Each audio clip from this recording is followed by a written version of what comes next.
Hi everyone, welcome back to another episode from Apps Academy. In this video, we will be learning how to remove items from your DoorDash cart.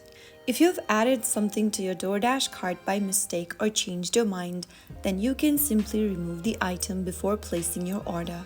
First of all, launch the DoorDash app open on your mobile device and then make sure that you are logged into your account.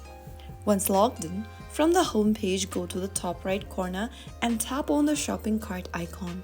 You will then be able to see the list of items that you've added from the current restaurant. Simply go ahead and tap on the trash can icon right next to the order and click on Yes Delete. And right after that, you will be able to delete items from your shopping cart. You can now add more items if needed.